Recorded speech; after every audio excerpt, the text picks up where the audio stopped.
여러분은 정부에서 지급하는 기초연금 제도에 대해서 잘 알고 계신가요? 혹시 이미 기초연금을 수령하고 계신가요? 기초연금을 처음 신청하는 경우 복잡한 절차에 당황하게 되는데요.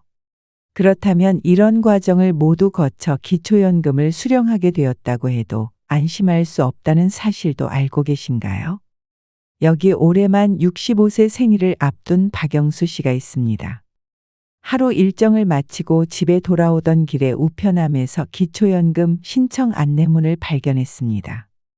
박 씨는 이제 연금을 신청할 수 있다는 사실에 기뻤지만 동시에 주위에서 들려온 복잡한 절차와 연금 감액에 대한 이야기들이 걱정이 되기 시작했습니다. 얼마 전 지인인 김민정 씨 부부가 겪은 일이 그 대표적인 예였습니다. 김 씨 부부는 몇 년 전부터 매달 각각 25만 원, 20만 원씩 기초연금을 받으며 생활을 이어가고 있었습니다. 그런데 올해 4월 구청에서 온 통지서에 따르면 민정 씨의 연금은 25만 원에서 7만 원으로 남편의 연금은 20만 원에서 5만 원으로 줄어든다는 소식을 접하게 된 것입니다. 이처럼 박영수 씨는 기초연금 신청에 탈락되는 경우도 걱정이 되었지만 한편으로는 김민정 씨 부부의 사례처럼 소득과 재산에 따라 큰 변동이 있을 수 있다는 점을 알고 있었던 터라 걱정을 안고 주민센터를 찾아가기로 하였습니다. 박 씨는 안내문에 따라 신분증과 통장 사본을 준비한 후 가까운 주민센터를 찾아갔습니다. 온라인 신청도 가능했지만 기초연금 담당자를 만나 직접 상담을 받고 싶었던 것입니다. 주민센터에서 담당자는 친절하게 박 씨에게 기초연금 신청 절차를 설명해 주었고 박 씨는 필요한 서류를 제출한 뒤 담당자와 대화를 나누었습니다. 담당자는 박 씨에게 기초연금은 본인과 배우자의 소득 및 재산을 기준으로 매년 재산정되며 소득이나 재산 변동에 따라 연금이 줄어들 수 있음을 알려주었습니다. 기초연금, 도대체 이 제도가 무엇이길래 이렇게 많은 이야기들이 오가는 걸까요? 왜 어떤 사람은 기초연금을 받고 또 다른 사람은 받지 못하는 걸까요? 왜 작년에는 받았는데 올해는 받지 못하게 되는 걸까요? 오늘은 이러한 궁금증을 풀기 위해 여러분이 쉽게 이해할 수 있도록 기초연금 제도에 대해 자세히 설명해 드리려고 합니다. 다양한 사례를 통해 복잡하게만 느껴졌던 기초연금을 명확하게 이해할 수 있는 기회가 될 것입니다. 이번 영상을 통해 여러분도 막연하게 어렵게만 생각했던 기초연금을 보다 쉽게 파악하고 나아가 스스로 자산을 어떻게 관리해야 할지 점검하는 계기가 되길 바랍니다. 여러분의 노후 준비를 보다 체계적이고 현실적으로 할 수 있는 방법들도 함께 알아보시죠. 마지막까지 시청하시면 꼭 필요한 꿀팁까지 챙겨드리니 놓치지 말고 꼭 시청 부탁드립니다. 이야기를 시작하기 전에 구독과 좋아요 눌러주시면 큰 힘이 됩니다. 대한민국의 노인 빈곤율은 OECD 회원국 중 가장 높습니다. 2023년 기준으로 한국의 66세 이상 노인의 빈곤율은 40.4%로 이는 OECD 평균 14.2%의 약 3배에 달하는 수치입니다. 일본 20.2%이나 미국 22.8%에 비해서도 2배에 가까운 빈곤율을 기록하고 있습니다. 또한 전체 파산 신청자 중 60세 이상의 비중이 2018년 25.9%에서 2023년에는 38.4%로 급증했고 70대, 80대 노인들 중 경제적 어려움으로 극단적인 선택을 하는 사례도 증가하고 있습니다. 이러한 통계는 대한민국이 초고령 사회로 진입하면서 노인 빈곤 문제가 더 이상 외면할 수 없는 사회적 이슈임을 강하게 시사합니다. 이처럼 심각한 노인 문제를 해결하기 위한 정부의 대표적인 정책 중 하나가 바로 기초연금 제도입니다. 많은 분들이 잘 아시는 국민연금도 노후 보장을 위해 마련된 제도지만 국민연금은 1988년에 처음 도입되었기 때문에 현재의 노인들 중에는 국민연금에 가입하지 못했거나 가입 기간이 짧아 충분한 연금을 받지 못하는 분들이 많습니다. 이런 국민연금의 사각지대를 보완하기 위해 2014년에 기초연금 제도가 도입되었습니다. 그럼 먼저 기초연금 지급 대상에 대해서 알아보겠습니다. 기초연금은 만 65세 이상의 대한민국 국적을 가지고 국내에 거주하는 어르신들께 지급됩니다. 다만 모든 분들이 받는 것은 아니고 어르신의 가구 소득과 재산을 모두 합산하여 소득 인정액이 기초연금 선정 기준액 이하일 경우에만 받을 수 있습니다. 쉽게 말해 재산과 소득이 적은 어르신들께 지원해드리는 제도입니다. 기초연금은 처음 도입 당시에는 월 최대 20만 원이었지만 2021년부터는 월 최대 30만 원으로 인상되었습니다. 2024년 기준으로 단독 가구의 경우 최대 33만 4,810원, 부부 가구는 최대 53만 5,180원을 지급받을 수 있으며 이는 물가 상승률을 고려해 매년 조정됩니다. 여기서 중요한 점은 국민연금을 얼마나 받고 계시는지에 따라 기초연금이 감액될 수 있다는 것입니다. 예를 들어 국민연금을 50만 1,000원 이상 받는 분들은 그 초과된 금액에 따라 기초연금이 줄어들 수 있습니다. 국민연금을 많이 받으시는 경우 기초연금의 최대 50%까지 감액될 수 있습니다. 그러나 다행히도 국민연금을 40만 원 정도 받으시는 분들은 기초연금이 감액되지 않고 그대로 수령할 수 있습니다. 그리고 공무원 연금, 사학연금, 군인연금 등 특정 연금을 받으시는 분들과 그 배우자는 기초연금을 받을 수 없습니다. 만약 이러한 연금을 받고 있지 않다면 기초연금 대상이 될 가능성이 높습니다. 정리하자면 기초연금은 65세 이상이신 어르신 중에서 소득과 재산이 상대적으로 적은 분들, 즉 상위 30%를 제외한 하위 70%에 해당하는 분들께 지급됩니다. 이 제도를 통해 어르신들이 좀 더 안정된 노후 생활을 하실 수 있도록 돕고자 하는 것입니다. 통계적으로 보면 이 영상을 보시는 분들 중에서도 이미 기초연금을 받고 계시거나 앞으로 받을 가능성이 높은 분들이 많을 것입니다. 기초연금은 노후 복지의 빈틈을 메우기 위한 중요한 제도이며 특히 국민연금 혜택을 충분히 받지 못하는 분들에게는 더욱 큰 도움이 될 수 있습니다. 그렇다면 기초연금 지급 조건은 어떨까요? 앞서 말한 만 65세 이상의 대한민국 국적을 가지고 국내에 거주한다는 조건을 만족하였다면 가구당 소득과 자산을 월 소득액으로 환산해서 기초연금 선정 기준액 이하일 경우에 기초연금을 받을 수 있습니다. 물가 상승률 등을 고려한 2024년 기준 기초연금 선정 기준액은 단독 가구는 213만 원, 부부 가구일 경우 340만 8천 원으로 소득 인정액이 해당 기준 이하라면 기초연금을 받을 수 있습니다. 그렇다면 본인의 소득 인정액이 무엇인지, 얼마인지 알아야겠죠? 소득 인정액은 여러분의 소득과 재산을 평가 기준으로 환산한 개념으로 수입을 환산한 월 소득 평가액과 재산을 환산한 월 소득 환산액이 두 가지를 합한 금액입니다. 소득 인정액을 산정할 때 단순히 매달 벌어들이는 월 소득만 생각하는 분들이 많지만 실제로는 훨씬 더 꼼꼼한 계산이 필요합니다. 기초연금을 받기 위해서는 소득 인정액, 즉 월 소득 평가액과 재산을 소득으로 환산한 월 소득 환산액 두 가지를 모두 합산해 산정해야 합니다.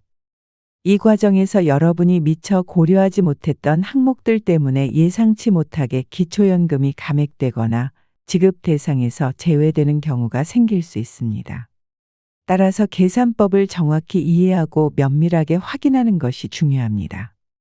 우선 소득 인정액을 구하는 첫 번째 단계는 월 소득 평가액을 계산하는 것입니다. 월 소득 평가액은 근로소득과 기타 소득을 모두 포함합니다.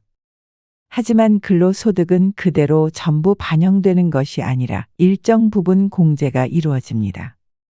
근로소득에서 우선 110만 원이 기본 공제되고 그 후 남은 금액의 30%가 추가로 공제됩니다. 예를 들어 월 200만 원의 근로소득이 있는 경우 200만 원에서 110만 원을 공제한 90만 원이 남고 이 90만 원에서 30%가 추가 공제되므로 최종적으로는 63만 원만 근로소득으로 인정됩니다. 즉, 실제로는 근로소득의 일부만 기초연금 산정에 반영되므로 걱정했던 것보다 소득 인정액이 낮아질 수 있습니다. 근로소득 외에도 기타 소득이 있습니다. 여기에는 사업소득, 이자소득, 연금소득, 국민연금 수령액 등이 포함됩니다. 이자소득의 경우 매월 4만 원까지 공제가 가능하지만 그 외 소득은 공제가 없습니다. 따라서 사업소득이나 연금소득은 그대로 기타 소득으로 산정됩니다.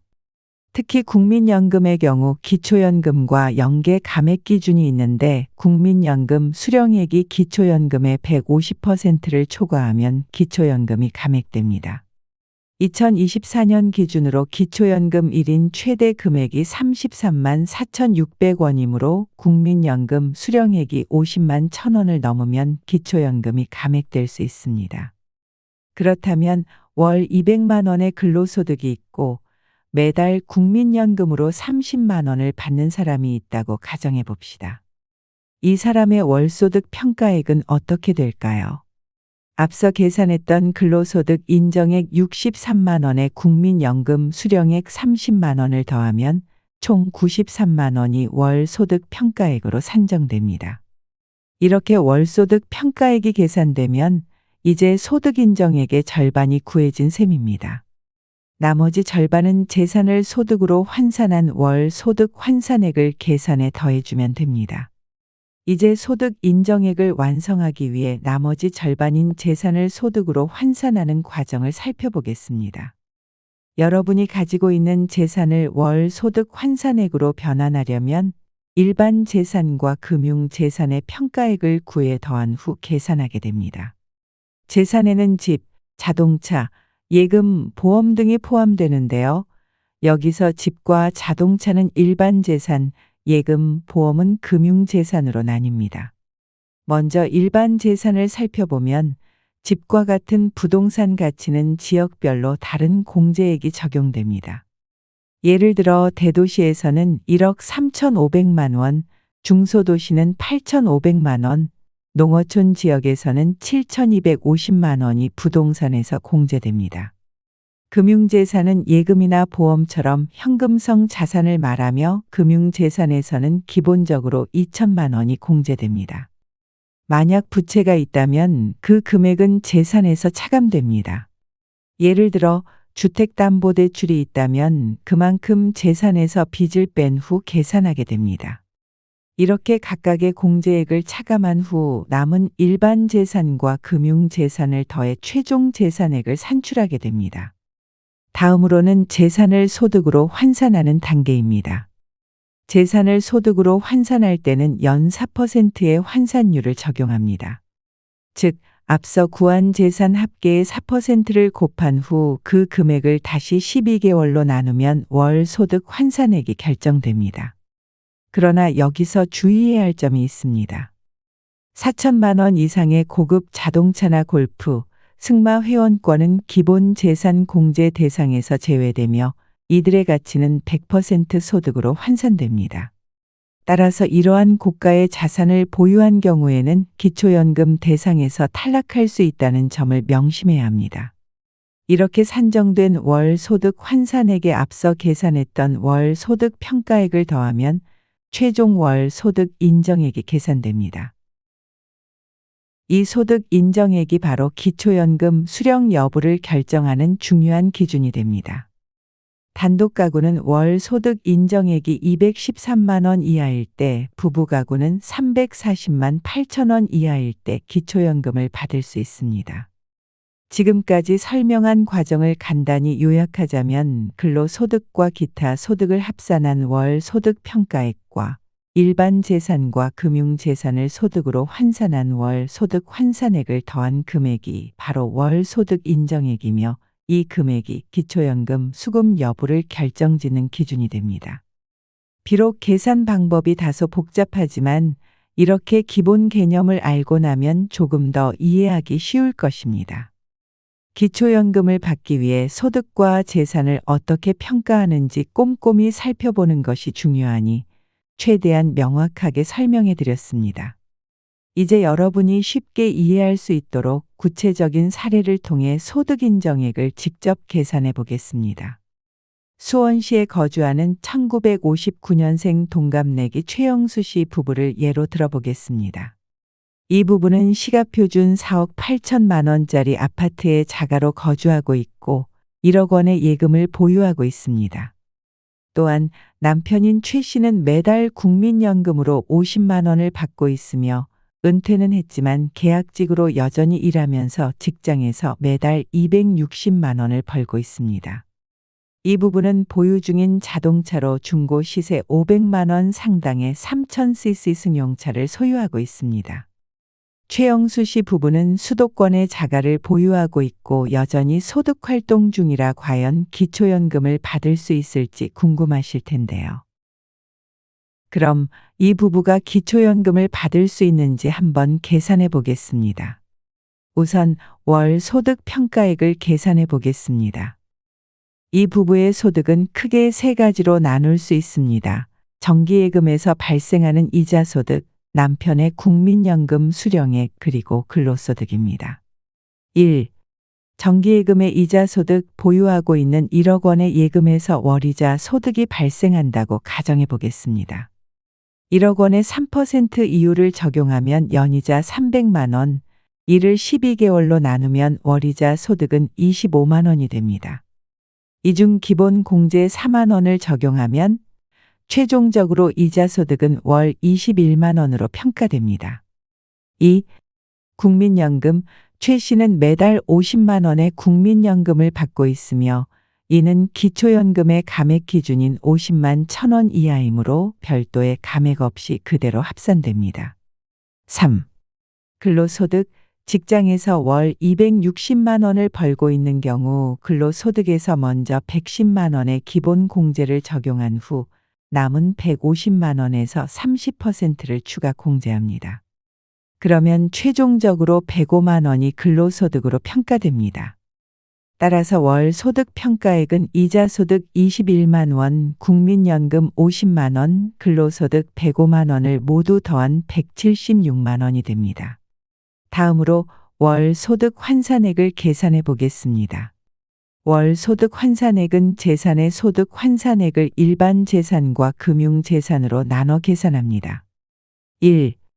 일반 재산. 수원시에 있는 시가표준 4억 8천만 원의 아파트와 중고 시세 500만 원짜리 자동차를 합하면 4억 8,500만 원이 됩니다. 수도권 기준으로 주택 공제액 1억 3,500만 원을 빼주면 최종적으로 3억 5천만 원이 일반 재산으로 산정됩니다. 2. 금융재산. 1억 원의 예금에 대해 2천만 원의 기본 공제를 적용하면 8천만 원이 금융재산으로 산정됩니다. 따라서 일반 재산 3억 5천만 원과 금융재산 8천만 원을 합한 총 재산은 4억 3천만 원이 됩니다. 여기에 연 4%의 환산율을 적용하면 1,720만 원이 되고 이를 12개월로 나누면 월 소득 환산액은 143만 3천 원이 됩니다. 마지막으로 앞서 구한 월 소득 평가액 176만 원과 월 소득 환산액 143만 3천 원을 더하면 최종적으로 월 소득 인정액은 319만 3천 원이 됩니다.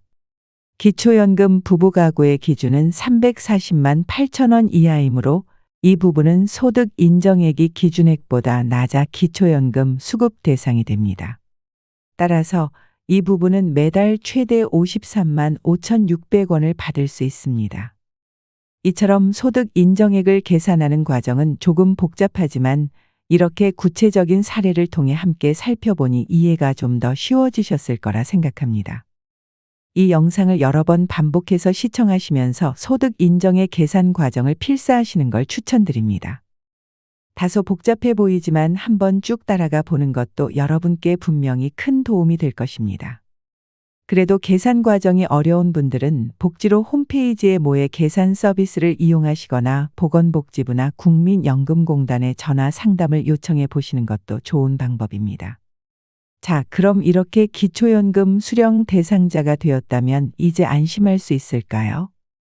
사연 초반에 소개드렸던 지인 김민정 씨 부부의 사례처럼 기초연금을 이미 신청해 수령 중이라도 재산 변동으로 인해 재산정 기간에 연금이 감액되거나 수급 대상에서 제외될 수 있습니다. 앞서 사연의 김민정 씨 부부는 기초연금이 크게 줄어들어 큰 충격을 받았고 무슨 이유인지 알고 싶어 구청에 문의했습니다. 구청 담당자는 연금 감액의 이유를 설명했는데 매년 4월은 기초연금을 재산정하는 시기로 전년도 소득과 재산의 변화를 반영해 연금이 조정된다는 것이었습니다. 민정 씨 부부는 재산 규모에는 변동이 없었지만 은행 이자 소득이 증가한 것이 원인이 되어 연금이 감액된 것이었습니다. 비록 설명을 듣고 나서 어느 정도 수긍은 했지만 매달 받던 연금이 절반도 안 되는 금액으로 줄어들어 생활에 어려움이 생길까 염려되지 않을 수 없었습니다.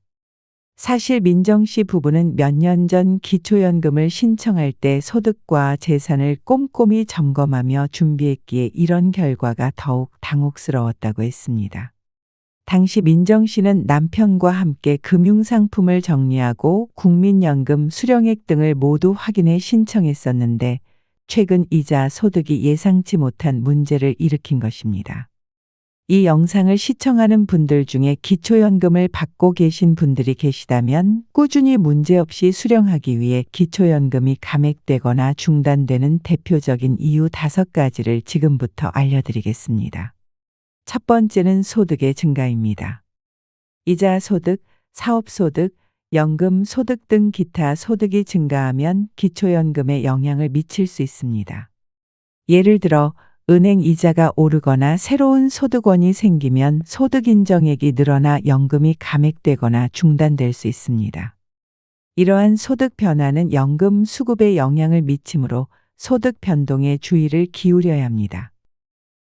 두 번째는 부동산과 같은 일반 재산의 증가입니다. 가장 흔한 사례는 부동산 공시가격이 전년도보다 크게 오르는 경우입니다. 부동산 시장 상황에 따라 공시가격은 매년 달라지는데 본인의 의도와 상관없이 재산이 증가한 것으로 간주되어 기초연금이 감액되거나 중단될 수 있습니다. 따라서 부동산 시세 변동에 주의하고 꾸준히 상황을 확인하는 것이 중요합니다.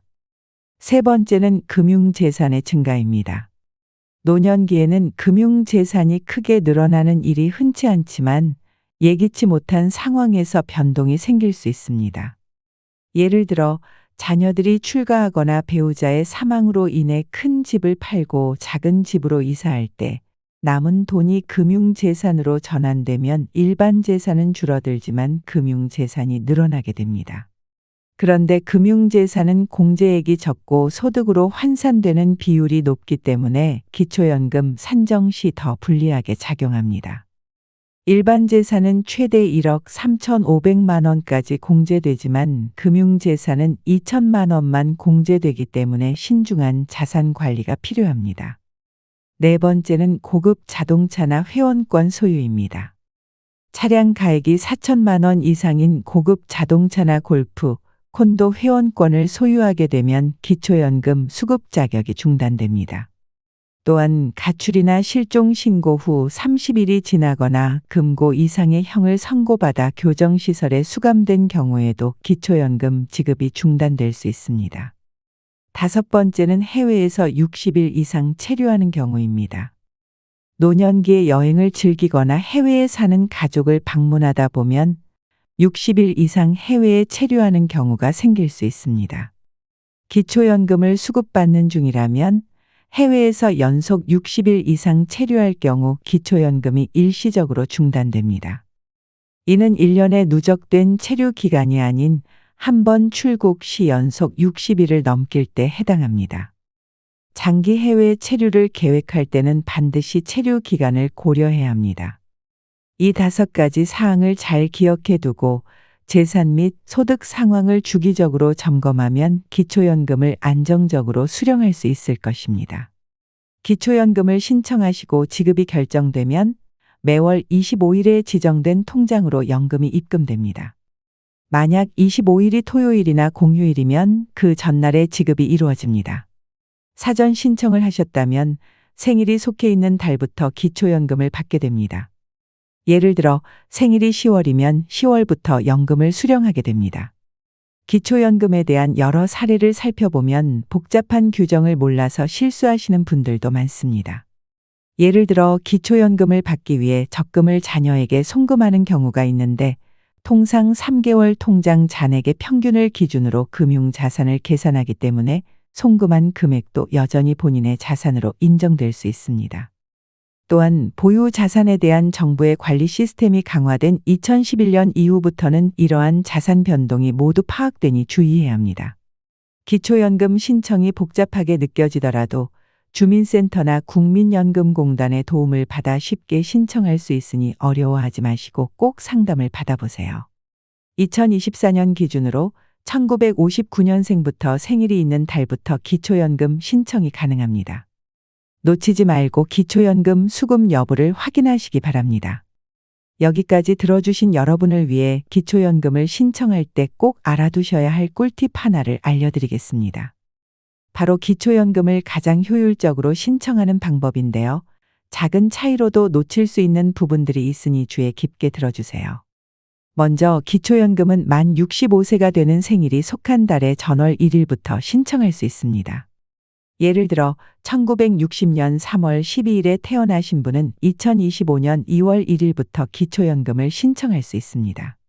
참고로 2025년에는 1960년생이 기초연금을 신청할 자격을 얻게 되니 해당되시는 분들은 미리 준비하시는 것이 좋습니다. 그런데 만약 생일이 5월인데 기초연금 신청 시기를 모르고 지나쳤거나 깜빡 잊고 10월이 되어서야 신청한다면 어떨까요?